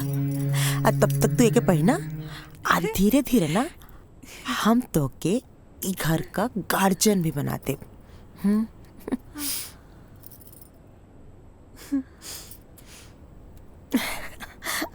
प्रणाम भाई। खुश रख। लक्ष्मण। हाँ माई।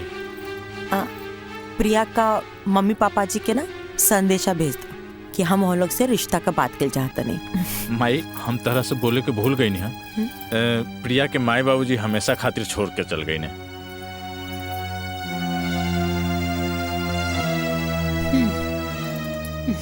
हाँ तो का भेल, हम प्रिया का माई हैं आज से। अरे राम, तो इजा काहे बैठल बाड़ा?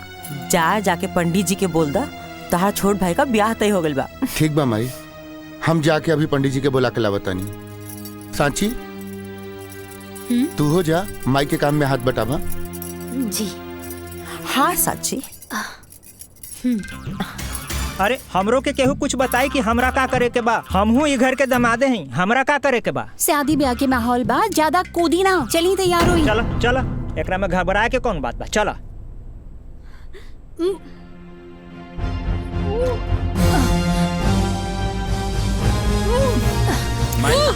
माई असली भाभी। अरे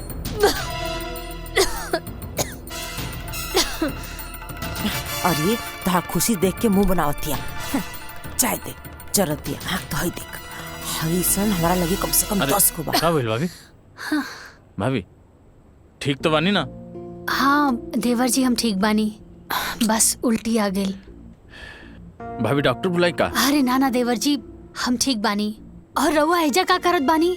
राउर तो शादी के बाद चला था ना, जाई तैयारी करी। भाभी हम ठीक बानी, रवा जाई। ठीक ठीक बा।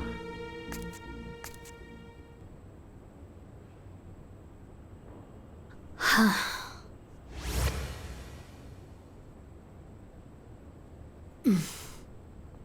सांची हम का भइल, तोहार तबीयत ठीक बा ना? हाँ हम ठीक बानी। लक्ष्मण बतावत रहे कि तोरा उल्टी भइल रहे नीचे। खुशखबरी बा। हम तोहार तबीयत के बात करत तानी और तू खुशखबरी के बात करत तानी। रउआ पापा बने वाला बानी का? साचो? हाँ। कबले हम पापा बन जाए? हम जाके माँ के बता बता। अरे बैठी था।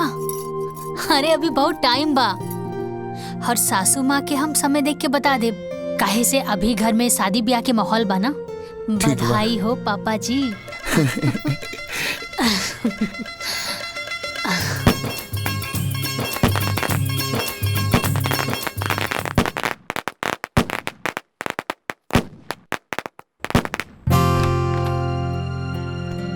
प्रिया हम आवतानी भाभी के देख के।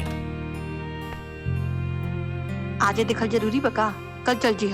आवे जा चुपचाप बैठा।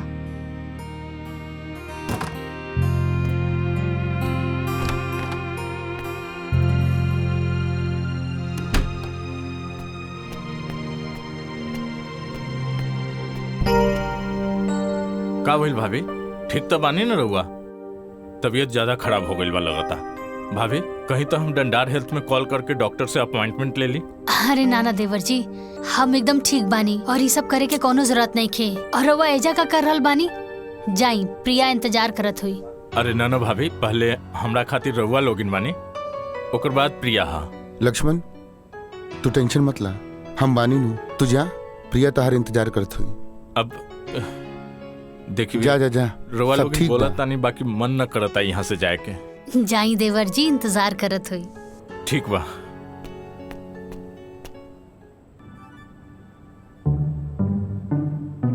एक बात बताई, सच में हम बड़ा किस्मत वाला बानी जी, हमके ऐसन देवर जी मिलल बड़े। हाय तोहार मुंह दिखाई। बहुत अच्छा बा, बहुत यूनिक बा। लक्ष्मण कहाँ बा प्रिया? उ गइल बड़े साची भाभी के देखे, बीमार बड़ी। हमार तो अपने लेकर पराया हो गई बा। हमार लड़का मतलब? प्रिया, ओ राम हमार अपन बेटा ना हा। अरे उ सौतेला ह, सौतेला। हम बहुत कोशिश करें कि लक्ष्मण ओकरा से दूर रहो, लेकिन वो तो भैया भैया करके एकदम भगत बन गइल बा। अब तू ही सोचा दुल्हन, का हम इहे दिन खातिर ओके पढ़ौले लिखौले रहनी हा कि वो जाहिल गवार का पीछे पीछे घूमत रहो? हाँ,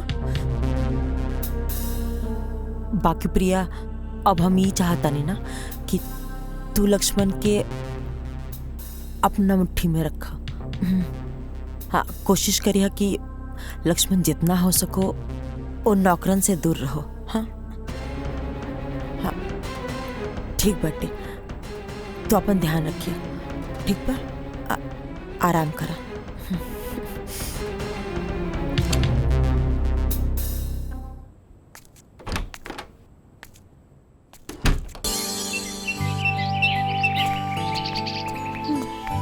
पूरा काम हो जाता।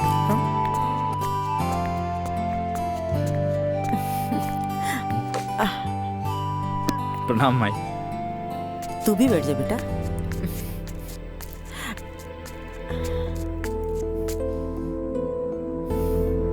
प्रणाम माई। प्रणाम माई। दामाद जी सुबह से दिखत ना रहनिया, कहीं व्यस्त रहनिया का? थोड़ा काम रहे, इनकरे साथे तो रहनी। जीजा जी हमरे साथे रहले हैं माई। काम सही चलता ना? हाँ माई, ठीक चलता।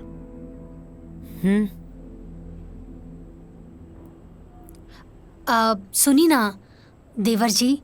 हाँ भाभी। जीजा जी के रवा लोगन से कुछ बात करे के रहल हा। हम कहाँ कुछ कहनी है। हाँ, कहत रहनी है कि सिनेमा। जीजा जी, रवा तो कोनो बिजनेस की बात करत रहनी है ना? हाँ, याद पड़। हम चाहत रहनी है कि हम बिजनेस शुरू करल चाहत रहनी है। बाकी यहाँ ना जौनपुर में अपने जिला। ये तो बहुत अच्छा बात बा माई। बढ़िया बात बना, लेकिन एकरा खातिर तो धन चाहिए। तई में परेशानी का बा? टिकट हम बना देता नहीं, अब फाइनेंस का व्यवस्था माई कर दी। वाह, ससुराल होखे तो ऐसा। सासू माँ तो साक्षात लक्ष्मी है। दामाद जी, रवा के नहीं लागत कि रवा आजकल मेढक नियर ढेर फुदकता नहीं? माई, जीजा जी अपना जिला जौनपुर में व्यापार करे के प्लान कैले बने। राम बेटा, इकुल इनका बस का बात नहीं है। वो जैसे बाना उनके ओसी ही रहता। रवा को दिक्कत बाका दामाद जी? एक बार मौका तो देके देखें। हम मौका पे चौका ना मारब, तराउर दामाद ना।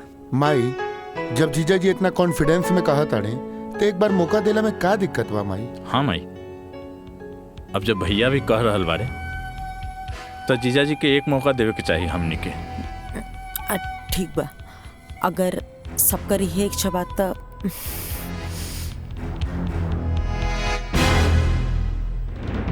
जीजा जी, हमरा टिकट बना देता नहीं। ला, खाली हम अकेले थोड़े जाए। अब बिजनेस बा तो नया नया बिजनेस शुरू करब तो हिसाब बखरा खातिर कोई तो चाहे न। साथ में मंदाकिनी जी हैं तो काम आसान हो जाए। अरे हाँ, जीजा जी तो एकदम ठीक तक कह रहल बाड़े। अब देखी ना, सासू माँ ससुर जी के गैला के बाद ये पूरा हवेली के खानदान के बिजनेस अकेले संभरले बानी। कुल हिसाब किताब अम्मा जी अकेले देखत बानी। और हमनी के भी देखी, हमनी कैसे पूरा अपन ससुराल के जिम्मेदारी उठावत बानी। अब अगर मंदाकिनी जीजा जी के साथ में जई हैं तो उनके बिजनेस में बढ़ोतरी होई ना। का अम्मा जी सही कहा तानी ना? तो ठीक बा जिया जी, हम दोनों जना के टिकट बना देता नहीं। हाँ देवर जी कर दी।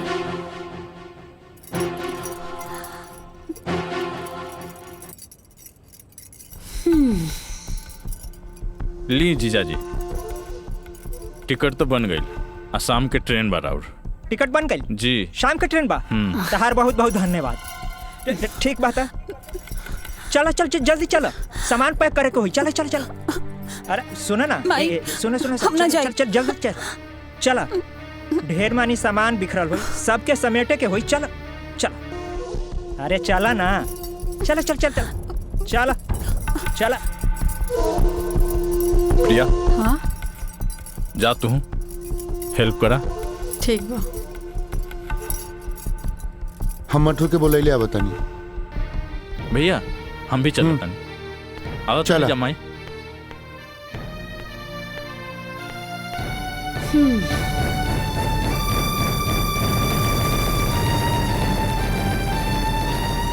तो के कर खामियाजा भुगते पड़े लड़की।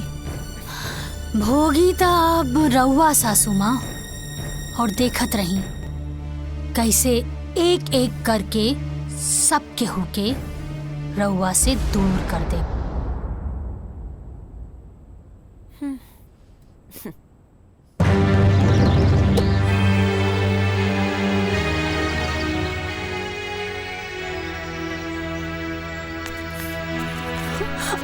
अरे चलो चलो, गाड़ी छूट जाए। चलो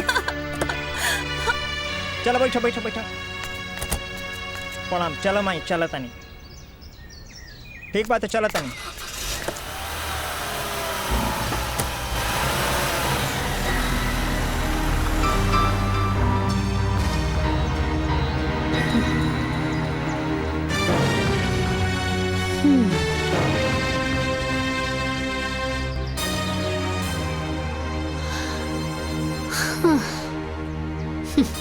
ए मटरू, रुको रुको रुको।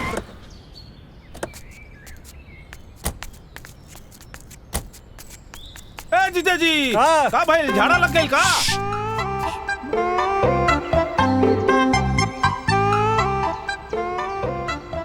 हे भगवान, हमरा ससुरारी के रास्ता के मुंह ना देखे के पड़े। हे भगवान, हमरा इस सास के दोबारा मुंह ना देखे के पड़े। हे भगवान, यहाँ के सारा अनौती पनौती सब यहीं रह जाओ। एक सेकंड हो गई हो गई। सबसे बड़का पनौती के तो लेके जाता रहा। कहाँ? अब हमरा का मालूम कहाँ ले जाता रहा? चलो चलो चलो। ट्रेन छूट जाई महाराज। चलो चल चल चल चल चलो।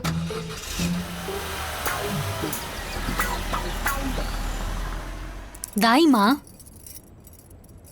ये फोटो देख के लागता कि इनकरा के कहीं ना कहीं हम देखले बानी, लेकिन कहाँ देखले बानी याद नहीं के आवत।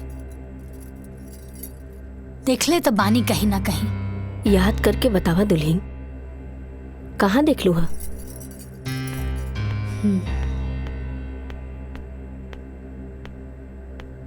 दाई माँ, एक कप कॉफी मिली का? हाँ अभी लावतानी। ठीक बा।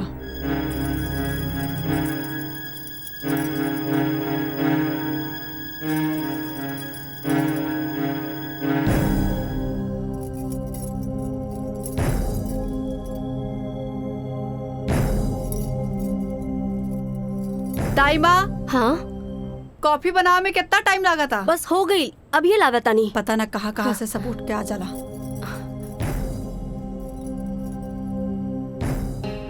इला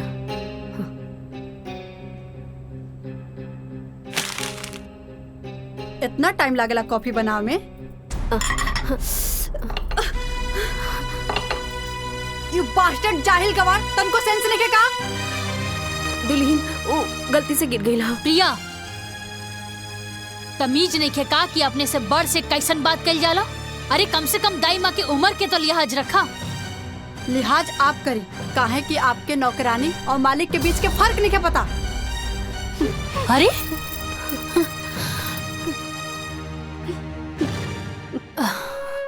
दाई माँ, दाई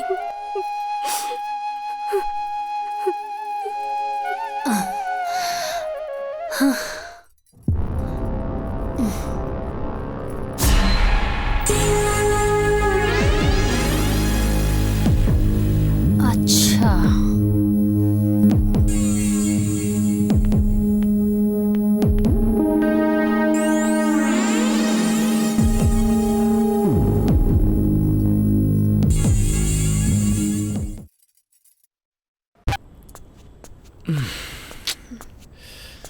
अरे वाह, का बात बा, आज तो कुछ ज्यादा ही सुंदर लगा तारू। का भइल? प्रिया चलो हमके टॉवेल दे, नहाए के पड़ी, बहुत देर चुनचुनाता। जा जाके अपन भौजी से मांग ला। अब भौजी कहाँ से आ गई? प्रिया हमके तो कबो कबो लागत ना कि तू हमार पहले वाली प्रिया हो ही ना। शादी के बाद एकदम बदल गईलू। अरे चलो भाई टॉवेल दा, देह नोचता। देह नोचे चाहे माथा, गवार वाला काम करे में बड़ा मजा आवेला ना। गवार मजदूर के साथ रहत रहत तू मजदूर हो गल बड़ा। अगर मजदूरी करे करला तो इतना काहे पढ़ला लिखला? प्रिया अपना जवान के लगाम दा। का गलत बोलता नहीं, मजदूर के मजदूरे बोलम ना। प्रिया वो हमार भाई है। भाई है तो का गवार है? प्रिया लक्ष्मण,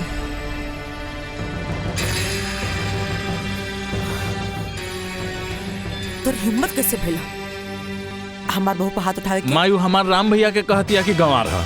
और का गलत कहलस है?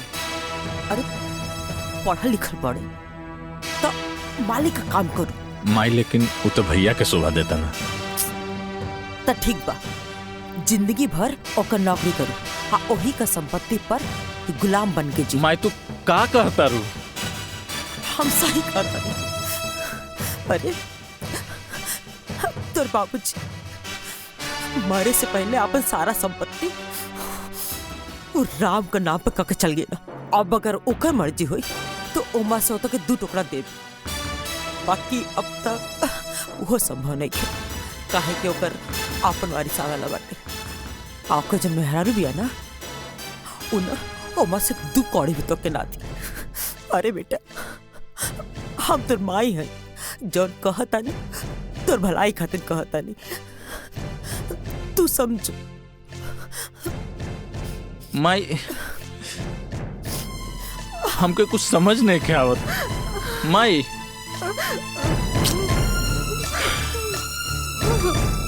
का हो रहा बस समझ में नहीं के आती। राम भैया, राम भैया, ओ राम भैया।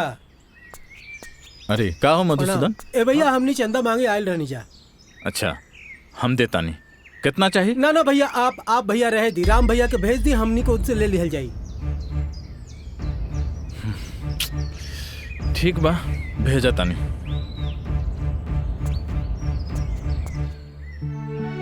देखा राम भैया आ गए। भैया का भइल मधुसूदन? भैया हमने मंदिर में पूजा अर्चना खातिर चंदा मांगे आयल बानी। अच्छा कोनो बात ना, हर साल के तरह ए साल भी पूरा पूजा के खर्चा हमरा तरफ से ठीक है भैया। है ला पैसा। जी भैया। कोनो चीज में कमी ना होखे के चाहिए। ठीक है भैया। निसंकोच कोनो बात हुई तो बताइए। जी भैया प्रणाम। ठीक बा। प्रणाम भैया। लक्ष्मण का भैया नाश्ता कैला है? हो गई। हम मटरू भाई थोड़ा बाहर जाता नहीं काम से, तू खेते पे जाके पानी पटा ली है। भैया आपन काम ना खुद ही करे के चाहिए। ऐसे भी हमके अभी बहुत काम बा अपन प्रोजेक्ट पे। आई पढ़ाई लिखाई हम खेती गृहस्थी करे खातिर नेखे कहीं ध्यान रखिया। आदमी अधिक पढ़ला लिखला के बाद थोड़ा सा डिस्टर्ब हो जाला का? चुप छोट भाई बा चल। हाँ चला।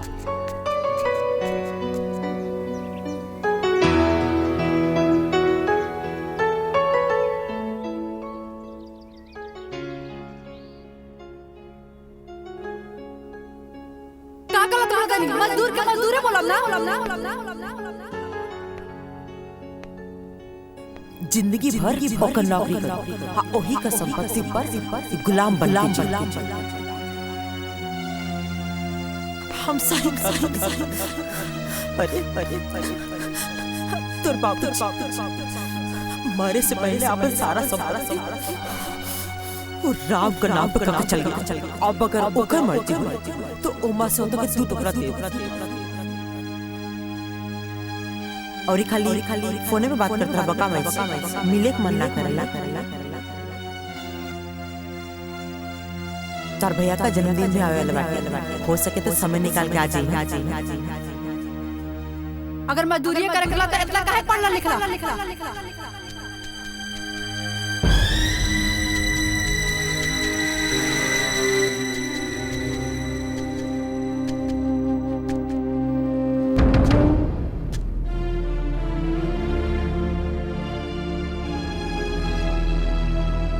प्रिया तू ठीक कहत रहलू। हमार नाम के एक भी पहचान अपन गांव वाले के सामने नहीं है। तो के हम उहे न समझात रहनी। हाँ अब सही समय बाटे अपन मुट्ठी टाइट कर दे, न तो सब कुछ ना रेत का नियर निकल जाई। तो माई ओकरा खातिर का करे के पड़ी? विशेष कुछ ना करे के पड़ी, खाली वसीयत का पेपर पे राम से अंगूठा लगावे के पड़ी, वो लड़की से साइन करावे के पड़ी। बस पूरा दौलत संपत्ति के सब कुछ के तो इकलौता वारिस हो जाए।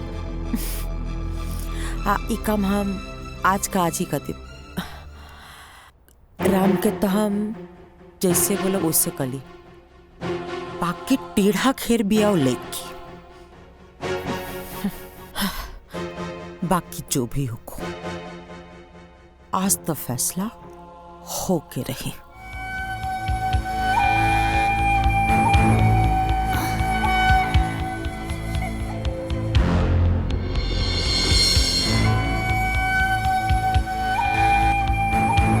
देवर जी,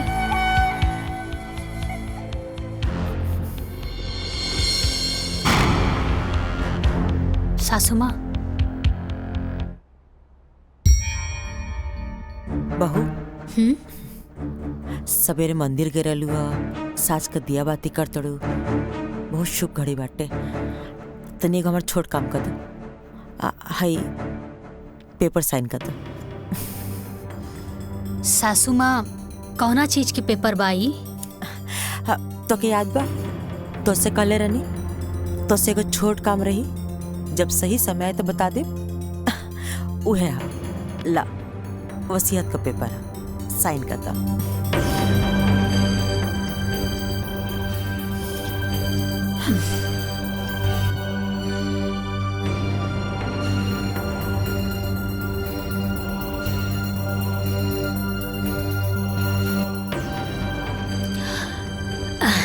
ब्रह्मा विष्णु महेश भी कही है ना सासू माँ, तब वो जाकर हम पेपर पे साइन ना करब। भाभी कर दी साइन। अच्छा एकर मतलब कि सब लोग एक हो गए बाड़ा, कोनो दिक्कत नहीं के। रवा सब लोग मिल के भी ना हमरा सामने कुछ नहीं के। और सासू माँ, जब रवा हमरा से हारे लगनी तापन पतो और बेटा से मदद लेवे लगनी। अरे रवा के कुछ ता शर्म करे के चाहत रहे। हाँ, इतना प्यारा देवर जी के मन में भी रवा जहर घोल के रख देनी। अरे 6 बार भाभी, अगर एक शब्द भी और हमार माई के खिलाफ निकलल तो हमरा से बुरा कोई न होई। हाँ, हटी देवर जी हटी। भैया अब समय आ गइल बा हुकुम के इक्का के।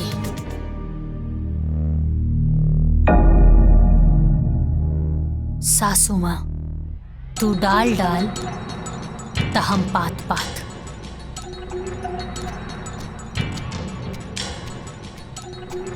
प्रणाम माई। खुश रहो। राम। हाँ माई। माई कहाँ बेटा? ठीक बा। कैसन रहा दिन? सब अच्छा रहे माई। बिजली ना रहे तो सिंचाई ना हो पाएगा। कल हम करवा दे। कोनो बात ना। राम जी माई। से कुछ मांगब तो अपने माई की देबा। माई सब तो तोरे बा, का चाही तारा के? आज तक तू हमरा से कुछो नहीं के मंगलू। कुछ चाही नहीं, बस ये पेपर पर तारा अंगूठा चाहिए।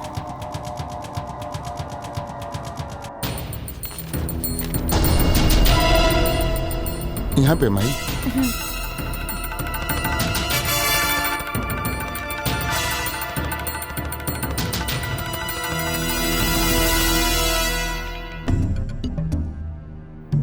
बस बस कह रहे बेटा कि अगर साची के बोल के भी साइन करवा दे तो अच्छा रे। ठीक बा माई, हम करवा देता नहीं। साची, साची जी यहाँ आवा। आवता नहीं।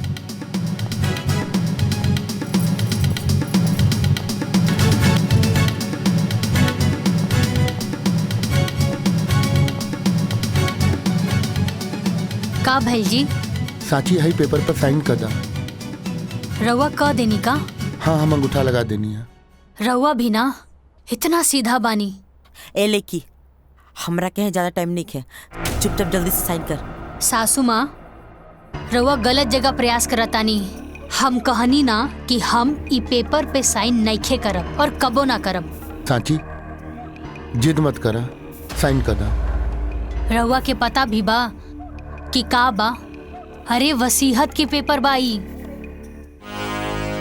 ए लेकी ते चुपचाप साइन कर बिक्की, हाजी तुर सुहाग के मिटा के रखती। अगर रउआ के मारे के बाना तो हमरा के मारी। तो के मार के का करब? तो क्या तोर बच्चा के ते घर में नौकर बना के रख। माई ई तू का कहा ताड़ू? उहे जौन तू सुनता। बोल चुपचाप अपन मेहरारू का कि साइन करो पेपर पर। साची साइन कर देना। माई के काहे गुस्सा देवा बता? माजी देखत क्या बनी? गोली चला दी। ना माई, गोली चलावे के बात ना भाई। देखो सौतेला भाई पे इतना बोधा है, काहे दिखाओ दिन माजी गोली चला दी। सौतेला? तहार दिमाग खराब हो गेल बा। ये सब का बोला तारू? प्रिया सही कह दिया, ईरान तो हर सौतेला भाई हो। माजी गोली चलाई। ना माई, ना माई, लक्ष्मण माई ना। माई ए जी, माई का कइलू? ए जी, ये का हो गइल? अरे दाई माँ। अरे ये तारा के मत कैसे भाई पर हाथ उठा दे। दाई माँ। माई का भइल? ए बेटे माफ कर दे भाई। ये बच्चा भाई के नहीं के पता भाई का कइले बा। अरे 9 महीना भाई कोख में रख के अपना खून के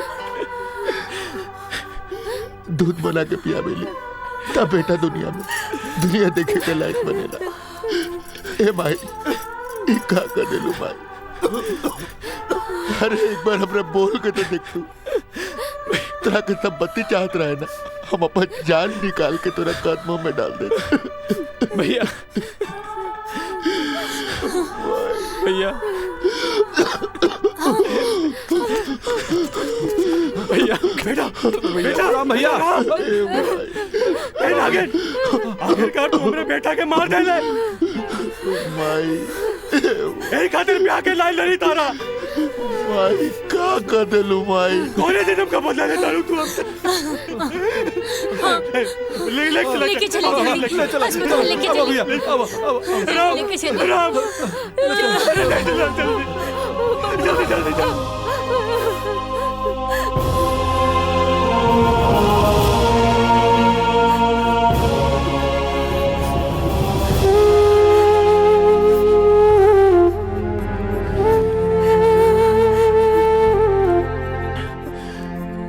इतना बड़ा झूठ।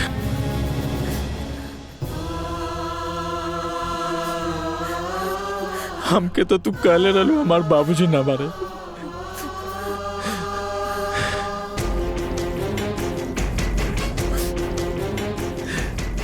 बाकी काहे माई, काहे ऐसन कहलू?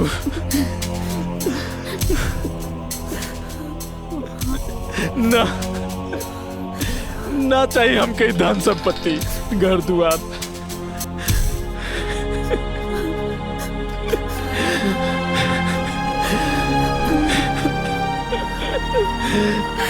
ना चाहिए। माफ कर।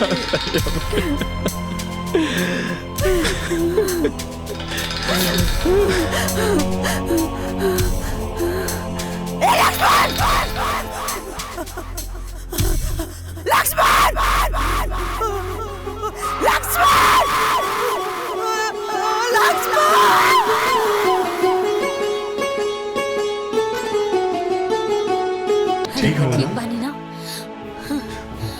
ठीक बनी। आराम भाव होश आ गए। लक्ष्मण। हाँ भैया। कैसन बाड़ा तू? हम ठीक बानी भैया, रउआ ठीक हो जाई, सब ठीक हो जाई। हम ठीक बानी। मन में मैल रहल जे भी वो, मन में मैल रहल जे भी वो, सबका मैल धोआइल बा। काहो खेला खून के रिश्ता सच में आज बुझाइल बा। काहो खेला खून के रिश्ता सच में आज बुझाइल बा। हर आँख में लोर भराइल बा, हर आँख में लोर भराइल बा, हर आँख में लोर भराइल बा, हर आँख में लोर भराइल बा। तू मत रो भाई। अरे तोरा हमरा से थोड़ा भी नफरत ना होला? हाँ? हर कोनो बात से कबो हम बुरा मन लिया माई। मत रो माई, मत रो माई। तू माफी मत मांग माई। अगर हमरा से कोनो गलती भइल बा तो हमरा के माफ कर। हम ठीक बानी माई। माई मत रो ना माई, मत रो।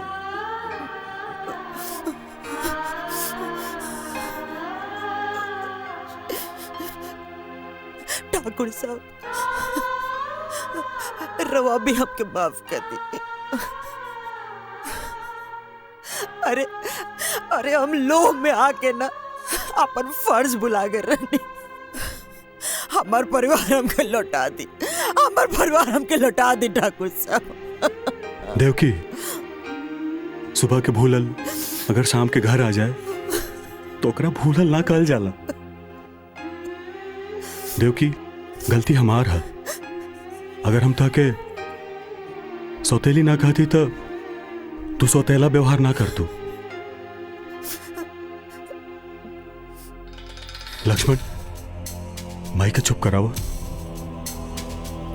माई तू चुप हो जा।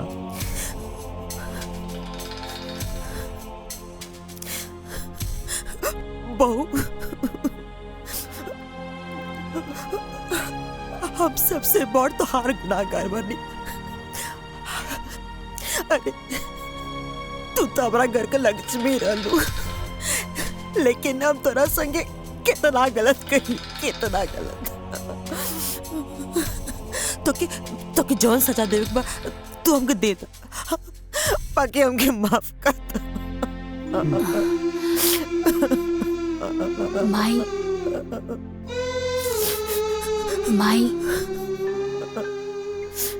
रउआ के प्राश्चित कैला के कौनो जरूरत नहीं खे। राउर एक एक आंसू ई बात के गवाही देता कि रउआ निश्चल बानी। और माई कहल जाला ना कि अंत भला त सब भला। और सासू माँ, अब सॉरी माई, अब कौनो शर्त वर्त तो नहीं खे ना?